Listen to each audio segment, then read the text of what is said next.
کر رہا تھا کہ آج ضرورت ہے اس قرآن کی تعلیم دینے کی۔ قرآن کی جو فضیلتیں ہیں وہ صرف آخرت کے لیے نہیں ہیں۔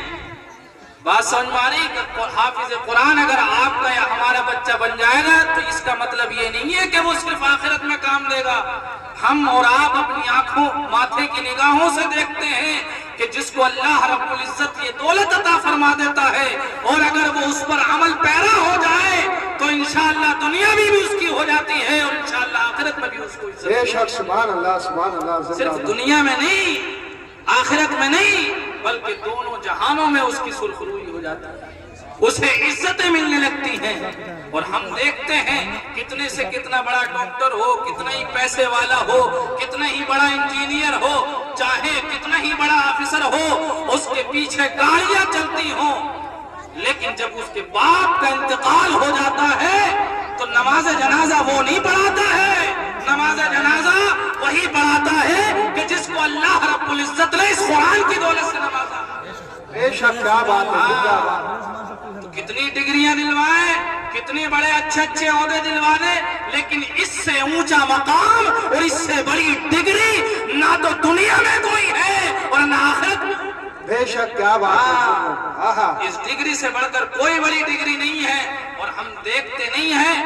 فرماتے ہیں کہ اشارتاً ہوتا ہے کہ جب ہمارا ایک چھوٹا سا بچہ، مکتب میں جانے والا بچہ اور مدرسے میں جانے والا بچہ جب مدرسے کو جاتا ہے، تعلیم حاصل کرنے کے لیے جاتا ہے، چاہے قرآن ہو یا چھوٹا سا قاعدہ ہو یا سرنل قرآن ہو، نورانی قاعدہ ہو یا الف با کا قاعدہ ہو، اپنے سینے سے لگا کر لے کر جاتا ہے۔ اور اسکول میں پڑھنے والا بچہ پورا کا پورا بیگ اپنی پیٹھ پر لاد کر لے کر جاتا ہے، گویا کہ وہ اپنی زبان حال سے یہ ہمیں درس دے رہا ہے کہ اے دنیا والو، کتنا ہی تم مجھے اونچے اسکول میں بھیج دو، ہی نہلا کر بھیج دو، لیکن تعلیم وہ لینے کے لیے جا رہا ہوں جو پیٹھ کے پیچھے ڈالنے کے لائق ہے۔ لیکن ایک مدرسے میں جانے والا بچہ، چھوٹا سا بچہ قاعدہ لے کر جاتا ہے، سینے سے لگا کر لے کر جاتا ہے، دنیا والوں کو یہ درس دیتا جاتا ہے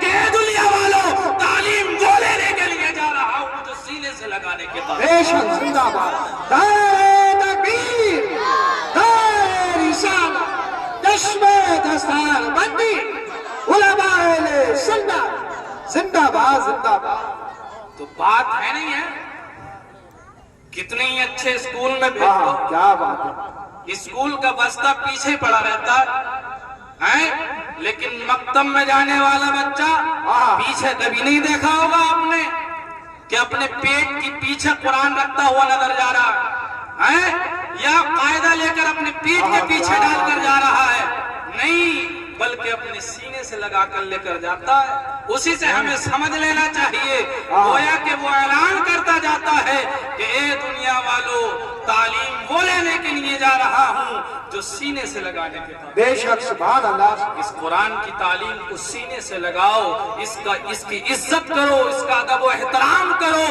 اس کا جو ہے عزت کرنے کی آج ضرورت ہے۔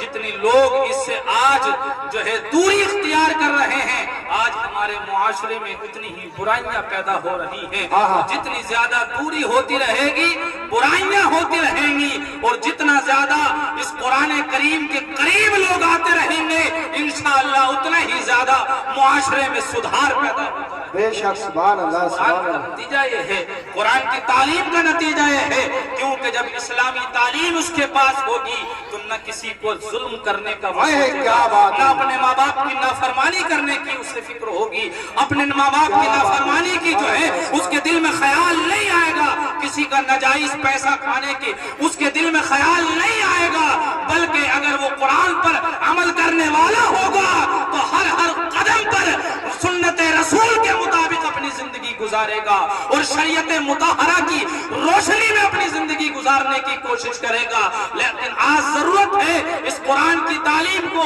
سینے سے لگانے کی، قرآن کی تعلیم اپنے بچوں کو دینے کی۔ جتنی زیادہ قرآن کی تعلیم عام ہوگی اتنا ہی زیادہ دنیا میں انسانیت عام ہوگی۔ آج لوگ کہہ رہے ہیں انسانیت ختم ہو رہی ہے، انسانیت ختم ہو رہی ہے. انسانیت آئے گی کہاں سے؟ بات سمجھ میں آ رہی؟ جب انسانیت کی تعلیم ہی نہیں رہ رہی ہے اور انسانیت کی تعلیم ہی نہیں دے رہے ہیں تو پھر انسانیت نہیں رہے گی. آج ضرورت ہے کہ اپنے معاشرے میں قرآن کی تعلیم عام کریں، اپنے بچوں کو قرآن کی تعلیم دیں، دوسری تعلیم بھی دیں. ڈاکٹرز بھی ہونے چاہیے ہمارے ہاں، انجینئرز بھی ہونے چاہیے ہمارے معاشرے میں، آفیسرز بھی ہونے چاہیے، ہر فیلڈ میں ہمارا آدمی ہونا چاہیے. لیکن اس سے پہلے ضرورت ہے کہ اتنی تعلیم ہو کہ جتنی آقا نے ارشاد فرمائی کہ طلب العلم فریضۃ علی کل مسلم، ہر مسلمان کو اتنا علم ضرور ہونا چاہیے اس کے مطابق وہ اپنی زندگی شریعت مطہرہ کی روشنی میں ادا کرے. کیا بات ہے، زندہ باد زندہ ڈاکٹرز بھی باد. بناؤ. اسلام نہیں روکتا ہے کسی تعلیم سے، اسلام کسی تعلیم سے منع نہیں کرتا ہے. ہمارے یہاں ڈاکٹرز بھی ہونے چاہیے، انجینئرز بھی ہونے چاہیے، اچھے اچھے ڈگری والے ہونے چاہیے. لیکن سب سے پہلے اس کو وہ تعلیم دو جو اس پر فرض ہے. ڈاکٹری فرض نہیں ہے، انجینئرنگ فرض نہیں ہے، کسی کوئی تعلیم دنیا کی فرض نہیں ہے. اگر سب سے پہلے فرض ہے تو اسلامی تعلیم فرض ہے کہ جس کی روشنی میں وہ اپنی زندگی شریعت مطہرہ کے مطابق گزار سکے.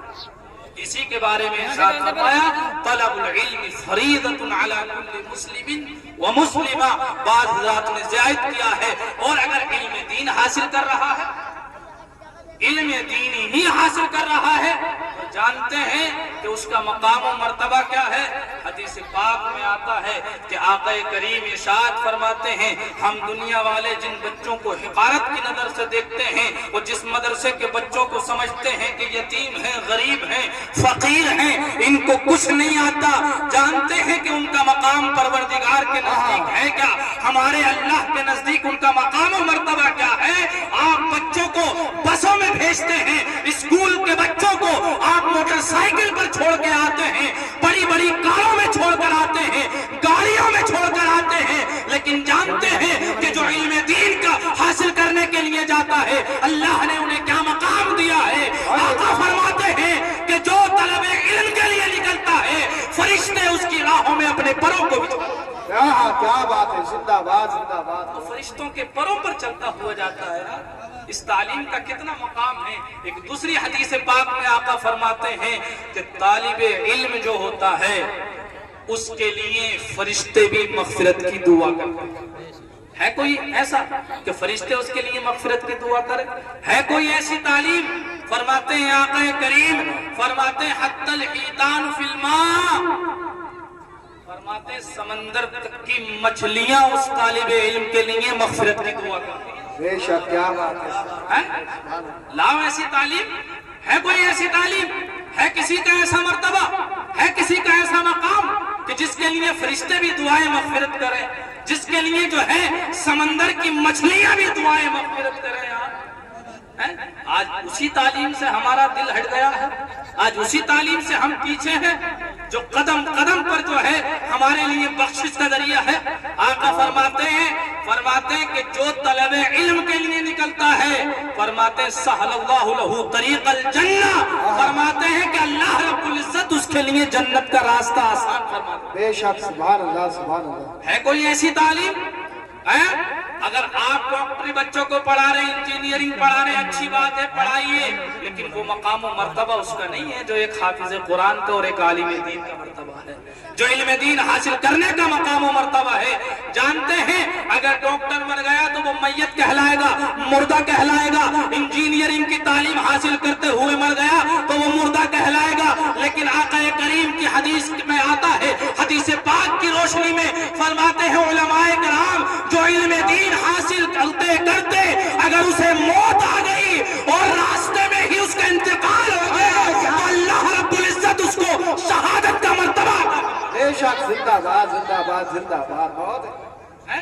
جو طلب علم میں جسے موت آ گئی تو وہ معمولی میت نہیں ہوتی ہے، وہ معمولی موت نہیں ہوتی ہے بلکہ شریعت مصطفیٰ کے مطابق وہ شہادت کا مرتبہ پا جاتا ہے.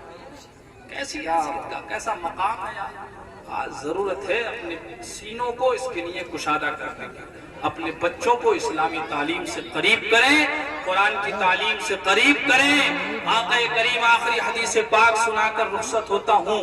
حضرت علامہ مولانا مفتی حماد رضا صاحب قبلہ خطیب اعظم ہندوستان تشریف فرما ہے، اللہ پاک ان کی عمر میں برکتیں عطا فرمائے، اللہ پاک تمام علماء کرام کو صحت و سلامتی عطا فرمائے اور سب کی جان و مال کی عزت و آبرو کی حفاظت فرمائے۔ ماشاءاللہ بہت ہی شاندار ہم اور آپ خطاب حضرت کا سماعت کریں گے، بہت شاندار ماشاءاللہ خطاب ہوتا ہے حضرت کا اصلاحی، اللہ پاک حضرت کو سلامتی عطا فرمائے، ان کی عمر میں برکتیں عطا فرمائے، دعا کریں سب لوگ کہیں آمین۔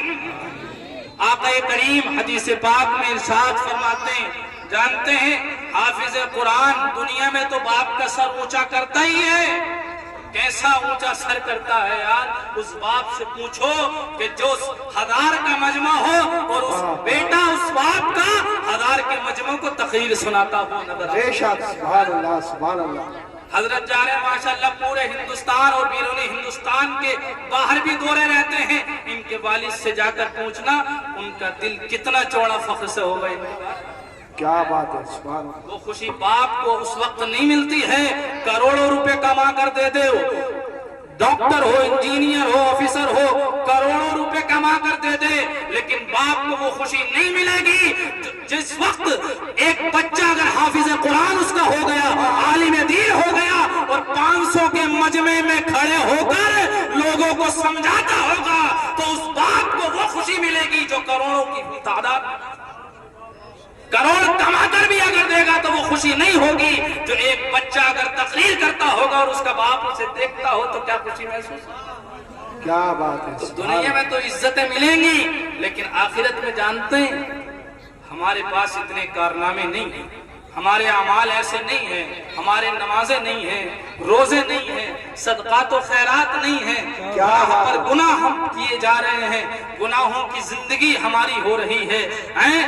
فرماتے ہیں آقا کریم حدیث پاک میں آتا ہے کہ جو حافظ قرآن ہے، جس نے قرآن حفظ کر لیا اور اس کے حلال کو حلال سمجھا اور اس کے حرام کو حرام جانا، آقا فرماتے ہیں شفعہ اللہ فی 10 من اہل بیتہ کلہم قد وجبت النار، او کما قال صلی اللہ علیہ وسلم، آقا فرماتے ہیں کہ جس نے قرآن حفظ کیا، اس کے حلال کو حلال سمجھا، حرام کو حرام سمجھا، آقا فرماتے ہیں کہ اللہ رب العزت اس کے گھر والوں کے 10 لوگوں کے گھروں میں جو ہے حق میں اس کی شفاعت قبول فرمائے گا۔ اور جانتے ہیں وہ لوگ کون ہوں گے 10؟ فرماتے ہیں کلہم قد وجبت علیہم النار، او کما قال صلی اللہ علیہ وسلم، فرماتے ہیں 10 کو 10 وہ ایسے ہوں گے کہ جن پر جہنم واجب ہو چکی، بے شک، کیا بات ہے، زندہ باد، جن پر جہنم